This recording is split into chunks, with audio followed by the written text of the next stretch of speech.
Mga kababayan,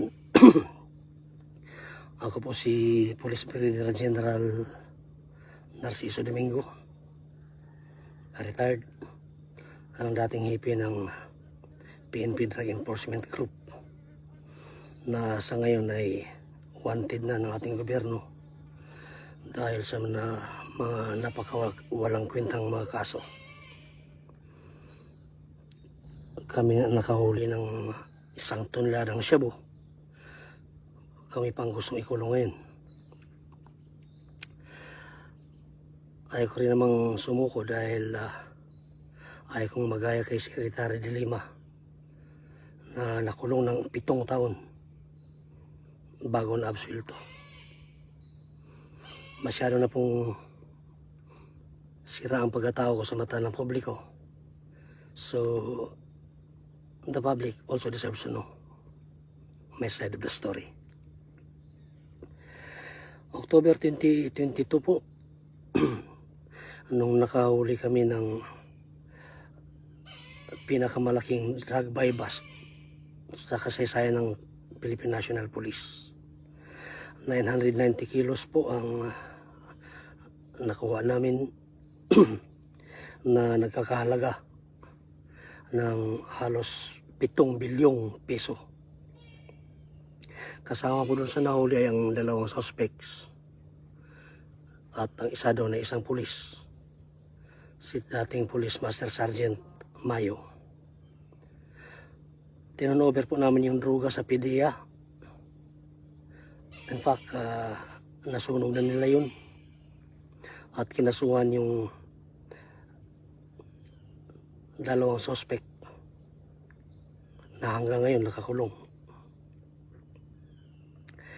5 days after the operation, naka-recover po kami ng CCTV na kung saan nakita namin na yung ubang operatiba namin ay nagnakaw ng ebidensya mula doon sa crime scene. Kinilala po namin yung mga nagnakaw at nabawi ang 42 kilos. So that to now make a total of 1.30 tons drug seize.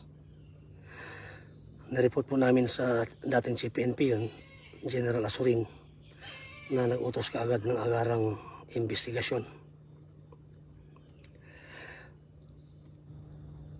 Yung operasyon na yun ay hindi ko po sana hindi ko po ginasusan ng malaki yun. Normal MOOE lang ng SOE4A. At it was supposedly God's way para once and for all makilala natin yung mga drug lords sa bansa.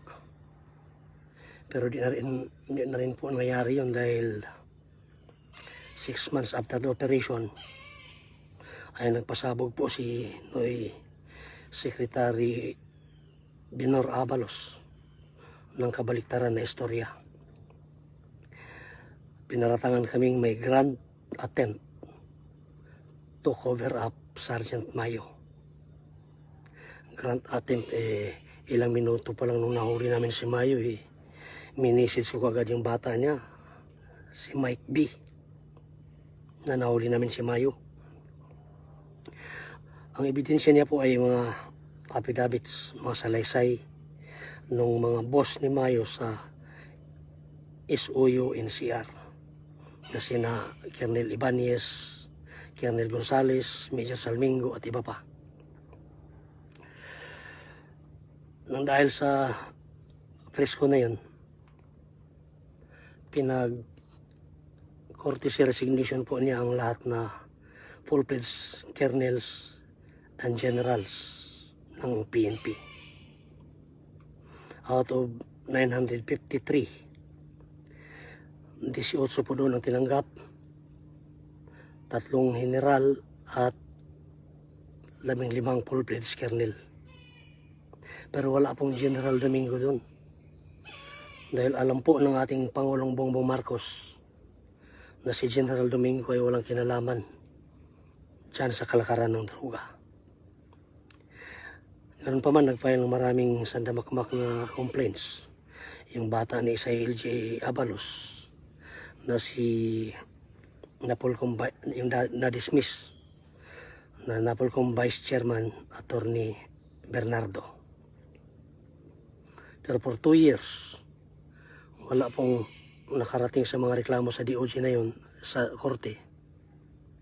At in 2024, nakapag-retire po ako ng tahimik with full retirement benefits. Nagkapalitan po ng umupo sa DILG at sa Napolcom Vice Chair. Pumalit si Secretary John B. Crimolia at sa Napolcom si Attorney Bernabe. Isinalang ulit ng mga boss ni Mayo yung affidavit sila, yung masalaysay nila kay Secretary John Vic at kay Attorney Bernabe. Nakinagat naman kaagad nila, hook, like, and sinker. At kung noon ay ang paratang sa amin ay ni Abalos ay grand attempt to cover up Sergeant Mayo, mas tumindi pa ngayon. Ang paratang ni Secretary John Vic is grand conspiracy within the PNP for criminal enterprise. Parehong may grand. Pero para sa akin, grand standing lang yun eh. Paano nangyari yun? Pareho kami ng kaso ni Mayo at mga boss niya. Ang implications po doon eventually madidismiss ang kaso ni Mayo. Madidismiss ang mga kaso ng mga boss niya, pati siguro yung mga nag-pilferage, nagnakaw. Madidismiss ang kaso nila, makalabas sila at kami ang ipapalit. Masyadong injustice. Pati si General Azorin na umuulang naman nung minessage ko na may follow-up operation kami na isang warehouse pa. Minessage ko na ganun, nag-reply ng okay. Ngayon gusto pang idamay ni Secretary John Vic.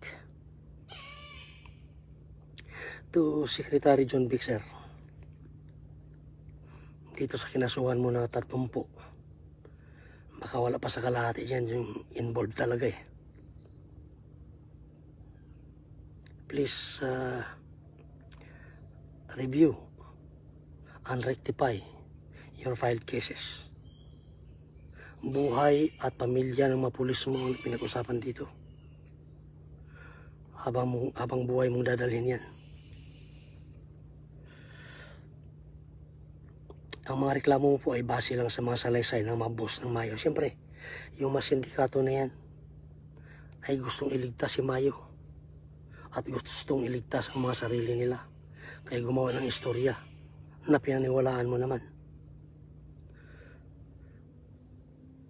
Tama naman yung ibang slides mo eh, na yung 1 toneladang shabu na yan ay galing sa mga previous accomplishments ng PNP. Pero ang di mo nakita, itong mga witnesses mo, sila Sergeant Mayo, Kernel Ibanez, Kernel Gonzales at Major Salmingo, ang siyang matagal na sa wala pa ang pidig, mga anti-drugs operatives na mga yan. Tapos akong paratangan mo na kabago-bago, first time kong ma-assign ng isang anti-drug unit na pidig. At wala pang halos 2 buwan pa lang, napong na namin yung 1 toneladang shabu. And for your information, panahon na po ni Pangulong Bongbong Marcos nung nahuli natin yung 1 toneladang shabu yan. Kaya yung sinasabi mo na dahil sa reward system ay hinuli namin yan, hindi po. Kung dahil sa reward system ng previous administration, dapat pinatay na namin yan si Mayo. Pero hindi, buhay na buhay hanggang ngayon.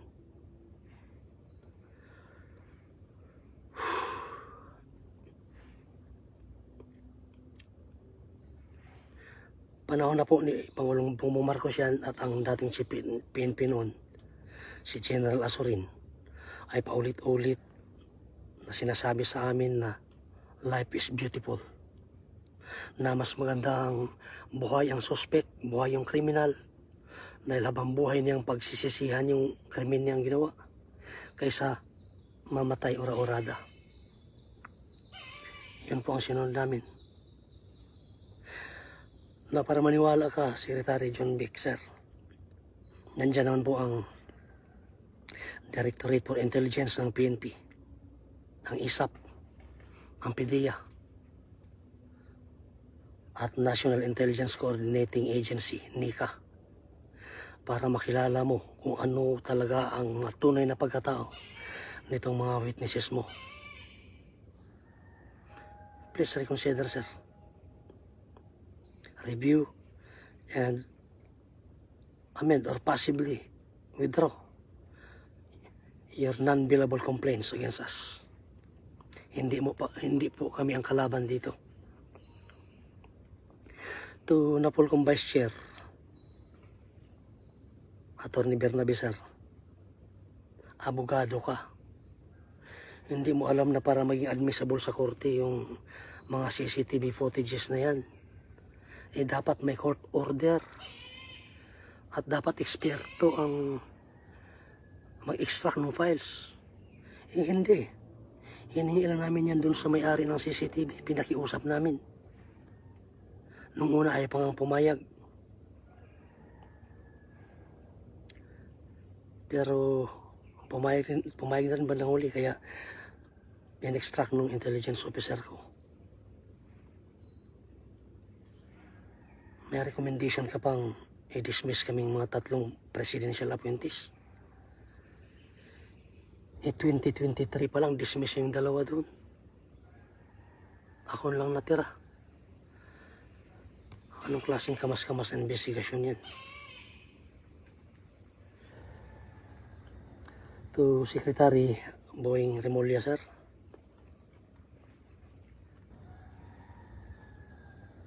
please let me remind you na 2 beses po ako nag-report sa inyo. And at one time, pinatawag mo pa si Prosecutor General Padulyon at si Attorney Magno ng NBI para tulungan ako maging airtight yung kaso niya, hindi makawala si Mayo sa kaso niya. Pinalitan pa natin 2 babaeng prosecutors ng 2 senior prosecutors para di basta-bastang ma-intimidate ng mga kasabot ni Mayo. Please review also, sir, the filed cases, planting of evidence and delay and bungling of drug case. These are designed with the intention na makalabas si Mayo, makalabas yung mga boss niya. At kami ang bilang ganti nila sa amin dahil nalugi sila ng worth 7 billion worth ng drugs, ay kami ang makukulong. Please, sir, review and amend your complaints. This is a miscarriage of justice. To Prosecutor Padulyon, sir, alam mo naman ang tama. Para sa bayan lang po tayo. Karma is real. Sa mga polis at sa NBI na magsiservis sa mga warrant na yan, magunos dili po kayo. Dahil